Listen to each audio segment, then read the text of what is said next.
Welcome back to the Strata Automation technical channel. In this video, I'll be going over our recent updates and feature enhancements to our SLC software that'll be available as of May 30th, 2023 for our version 5.0 release.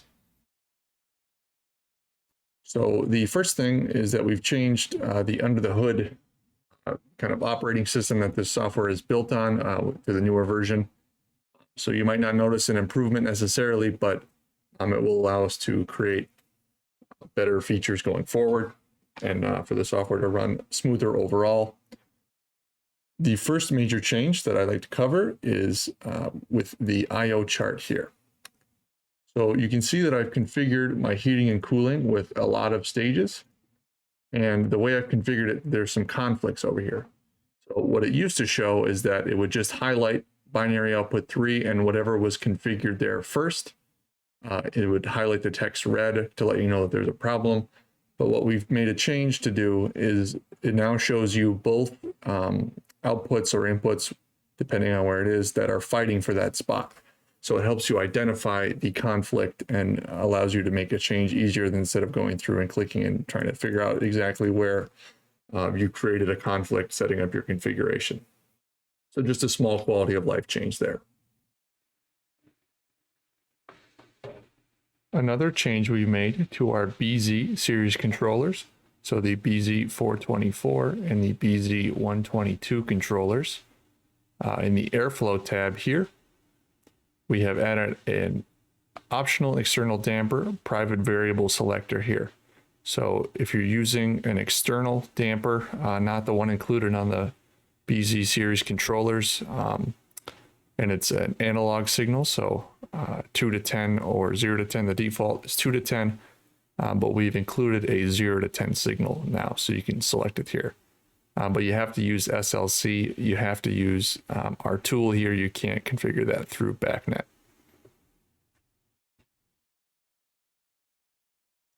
The next change that we've made is in the Objects tab. So here we have added this column for the priority array. So before, you used to have to double click on here to view your priority array to see what if the program's running at a 10, if it's at relinquished default. But now we have a column dedicated to that, so you can just glance at the information and not have to double click. So another small quality of life change there. Next, actually a decent change to as far as workflow for setting up things like VAVs. When you were configuring addresses before, so here on a BP848 for my rooftop unit, I have configured address 8 and 48 to be the children to this parent unit here for my zones. On the left-hand side, you can see. Before, I used to have to go into these and configure the, if there was no temperature sensor for my upstream, I would have to go in here and manually select external and then map it to the, so MAC address 1, analog value 16 is what it is on the BP848s for the supply air temperature. So I used to have to go in here and do this manually every time for each zone. But we've made a change now to where if this is set to none, when you first bring these VAVs in, and I configure the address for my children to be 8 and 48, when I send this configuration here, now a dialog box will show up, giving you some information. You hear the beep back there. So the configuration sent. So it's the same kind of messaging as before, but now it says, will send configuration to VAV boxes to read their upstream temperature remotely from the BP848 supply temperature sensor. So here you can see back zone 4248, good, success, success. But here it's giving me an error. Already uses an upstream temperature sensor. So what we've done is if you already have a zone with a temperature sensor configured, it won't override that and get rid of that. It won't set this to external. So if not all of your zones or all of your boxes have upstream temperature sensors, only some of them need to have the reporting from the main unit. We've set it so that you won't accidentally override something that you've already configured. The only way to get it to have it override is if it's set to none. The next change we've made is to the back wall 437. So the change that we've made is to the live view here. So we've added this heating and cooling demand to automatically show up. If you have obviously heating and cooling configured, as well as this help message here. And what this does, I'll go in and override a point. So it's pulling from your app config here, whatever you have configured on analog input 1 and 2. In practice, this is what it would show up. So if I click on this and I use the drop down, you can see fan lock, frozen, all these different ones that are available as well to configure via analog input 1 and 2 on the quick setup tab. But if I go in here and I override my freeze condition status, so let's say my supply is going to be frozen. I'll go over here and it'll tell me right away that my help message, my warning, my alarm is that the supply temperature is frozen, which will lock out the unit. So it's just to be a little more transparent into what's going on in your system without having to manually go in and add the display values that way.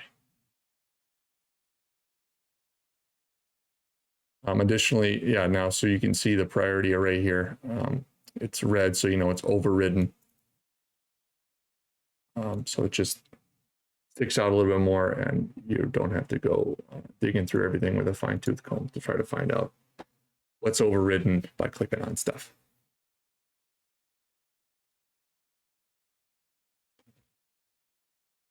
Additionally, we've added a new graphic here for the roof-mounted exhaust.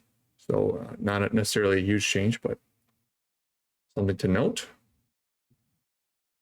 We've also added copy and paste for third-party devices. Previously, you could only copy and paste configurations. So this copy configuration button here would only work for Strato devices. However, now if you have a third-party device, you can copy and paste that onto obviously identical third-party devices. We've also made some small changes to how the automatic update as far as the objects tab and the live view work. So it should be a little snappier as far as automatically updating. You shouldn't have to do read all as much. And on the live view, the updates should be a little more responsive to what's actually going on in your system. Finally, the biggest change that we've made is the addition of support. I'm sure you saw it when I was looking at the app config here, but is for the MEXP. So now, as of version 5.0 and the latest firmware that come with that, we are now supporting all of our MEXPs. So the MEXP 8AI, MEXP 4AO, and the MEXP 4BO. And what this allows you to do is just, it's expansion IO. You can use up to one of each of these on your BP848, so not available on the B848 due to the lack of the expansion port, only available on the BP848. And you configure these pretty much the same way as any other input once you snap them in. It'll appear in the drop-down menus where it's applicable to use that expansion IO, whether it's an input or an output. Okay, so if you have additional heating and cooling coils or something like that, you could throw it on your additional outputs here. So that's probably the biggest change to pay attention to here. If you are in need of extra IO, now we do support those MEXPs. To update your version of SLC to the current version of 5.0, what you're going to want to do is you'll go up to the project tab here and you'll click on check for updates from web.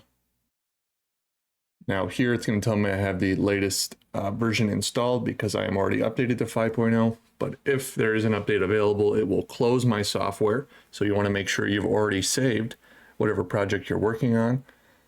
And then it'll walk you through, it'll list all of the updates that I've just covered in here in the release notes. and then it will ask you to confirm, and then it'll go ahead and download the 5.0 version from our website. And then it'll relaunch the software with that 5.0 version. So you'll be all good to go. As always, if you have any suggestions or questions about the software, things you want to see in the next version as we make changes and updates, please reach out to the Strato support department, and we will take a look and see what we can do about adding those changes or addressing your concerns or questions, things like that. Thank you for watching, and have a great day.